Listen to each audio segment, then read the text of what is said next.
All right, here we go. Corrections for the proportional relationships test. This whole time I have been telling y'all y over x, y over x, y over x, y over x. I've said it so many times. And I even gave you a hint as to how to solve these problems.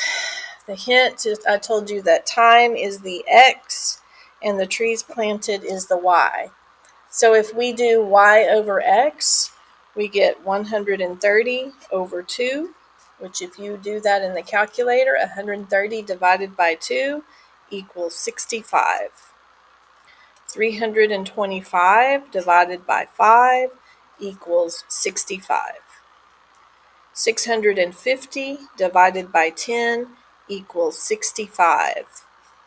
This is a proportional relationship because y divided by x remains constant, and this is my constant of variation. It is my k. So when I plug it into this equation, y equals kx, it's y equals 65x. This one right here. The only answer choice that has a 65 in it. Okay? Again, you know, to make corrections, if I write it, you write it. So everything that's written in the red should be on your paper. Number 2. Which line has a slope of -2? For this one, I told you that slope guy would help you. So here's a positive slope. That eyebrow is positive. This eyebrow is negative. We really only need his eyes for this. So I'm looking for any lines that go down from left to right. I'm looking for any lines that go down. That would be either line A or line B. Lines C and D go up. So those are not my answer. It's either A or B. So when I do my stair steps for line A, if I go from here to the origin here, I am going down 1 and over 2. Down 1 over 2. I'm saying the slope of line A is down 1 over 2. I'm looking for a slope of -2. So it's not line A. It has to be line B. But just to prove it to you, here's a clean point. You go down 2 over 1. Down 2 over 1. So that is the answer to number 2. Make sure everything that I have written in red, everything I have circled, everything I have marked is on your paper. Moving on to number 3. Which graph shows a proportional relationship? Circle that. And then I also gave you a little hint. Hey, proportional relationships go through what point? They go through the origin. They go through 0, 0. I actually only see one line that's touching the origin. It's that one right there. That would be line B. No other line is touching the origin. In order to be proportional, it has to go through the origin, and it has to be a straight line. That would be line B, straight, and it goes through the origin. If it's written in red, it's written on your paper. Number 4. Which statement compares the data on these graphs? This is linear. It makes a straight line. This is not linear. It doesn't make a straight line. So M is linear, N is not. That is the correct answer. They are both increasing. It is not. N is not decreasing. They both are proportional. No. Neither of them are proportional because this one doesn't go through the origin and this one is not straight. Both have the same y value for x equals 2. And here at x equals 2, y equals 3. Here at x equals 2, y is all the way up here at 6. So that is not the one. Number 5, the graph shows a bicyclist moving at a constant rate What is the relationship? Is it proportional or non-proportional? It goes through the origin, so it is proportional.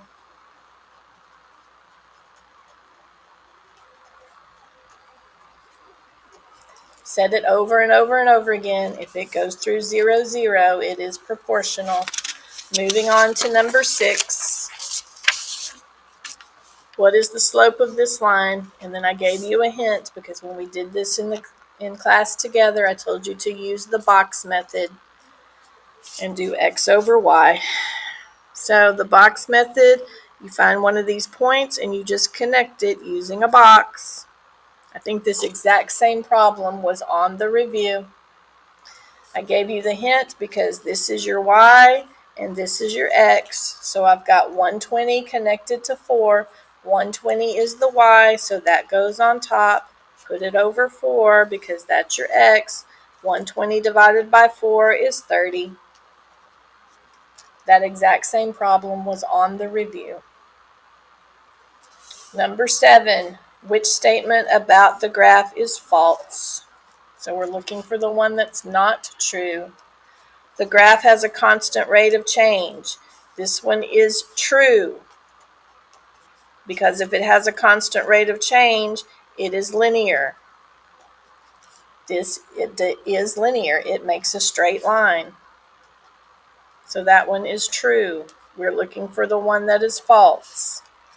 Number 2, the graph has an x-intercept and a y-intercept. Have we talked about x and y intercepts yet this year? No, so I'm probably not going to have an answer that talks about x and y intercepts. Okay? The next one says the graph is proportional. This is true because it goes through the origin. We are looking for the one that is false. So it has to be this one. The graph is non-proportional. That is false. It goes through the origin, so it is proportional, not non-proportional. Number 8. Review the table and identify the slope or unit rate. Again, y over x, y over x, y over x, y over x, y over x. These are the y's. These are the x's. You put the corresponding couples together with y over x. Negative 4 over 4 equals negative 1. Negative 6 over 6 equals negative 1. Negative 8 over 8 equals negative 1. It is the same all the way down. These are all going to be equal to negative 1. That is my answer. Number 9. Review the table and identify if it's proportional or non-proportional. First of all, I see it goes through the origin, so that's a good start. Now I just need to see if it has a constant rate of change. So 10 divided by negative 6 over negative 6. Remember, again, y over x, y over x, y over x. If you put this in your calculator, it equals negative 5 over 3. 5 over negative 3. If you put it in your calculator, it equals negative 5 over 3. Don't do the zeros, okay? But if I do negative 5 over 3, obviously it equals negative 5 over 3. Then if I do the last one, negative 10 over 6, you put it in your calculator, guess what? It equals negative 5 over 3. It has a constant rate of change. So it is proportional. It is not non-proportional.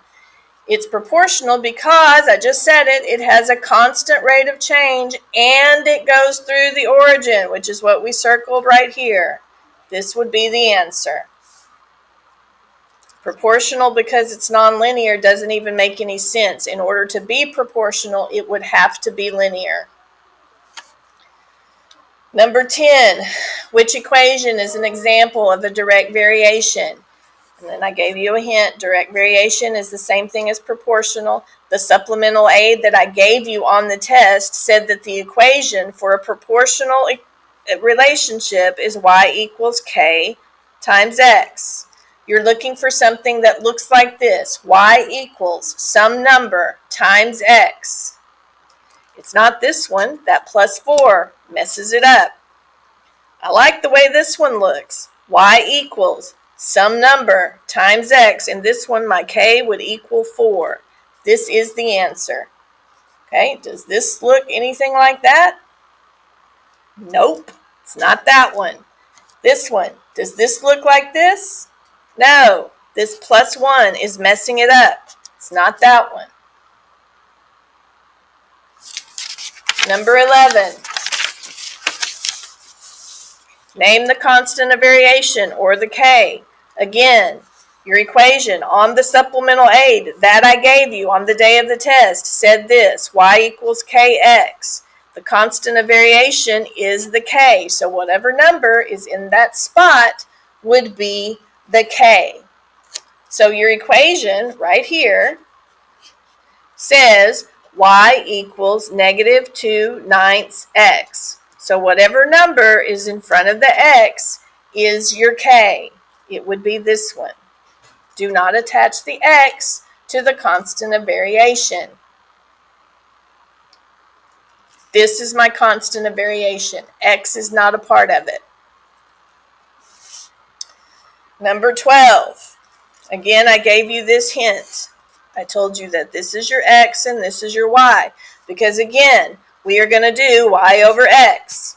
Y over x, y over x, y over x. Hey, we do y over x for this unit. Said it about 1,000 times. Probably said it 1,000 times in this video. So if I do y over x, that would be 4 over 1. That equals 4. I could keep going. 8 over 2. This one right here. That also equals 4. Hey, guess what? 12 over 3 equals 4. Hey, guess what? 16 over 4 equals 4. This is my unit rate. Which one of these says that? It's not negative 4. It's not 1/4. It is 4 inches per hour. This doesn't even make any sense. We haven't done anything that even looks remotely like this. Number 13. We've got this equation, y equals 4.7x, representing the rate in miles per hour at which Melissa walks. Y equals 4.7x. Kelly walks at a rate of y equals 5.7x. I mean, y'all, this means that Kelly is walking 5.7 miles for every hour, per hour. And Melissa's walking 4.7 miles per hour. So who's faster, 4.7 or 5.7? Kelly's walking faster, 5.7 miles per hour. 5.7 miles per hour, 4.7 miles per hour. Number 14. I told you in your hint to focus in on the smaller triangle. From point to point, we are going up 3 and over 1.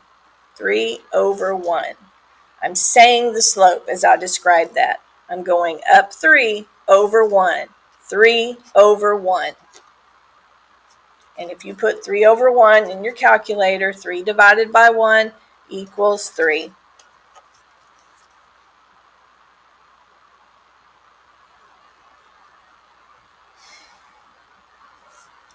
The last one, y varies directly with x. Again, y over x, y over x, y over x, y over x. Hey y'all, this whole unit is about y over x. What's this whole unit about? Oh, it's about y over x.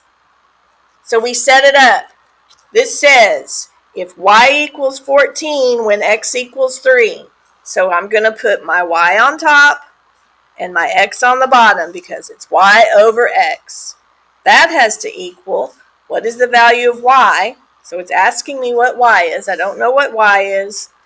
when x equals 27. 27 is your x. It goes on the bottom. And then when I did these in class, when we were doing the review, I reminded you of the butterfly method. You multiply here, and then you divide by 3. So we're going to do 14 times 27, and then we're going to divide by 3. I don't have a Inspire calculator next to me. I'm just going to do it on my phone really quickly.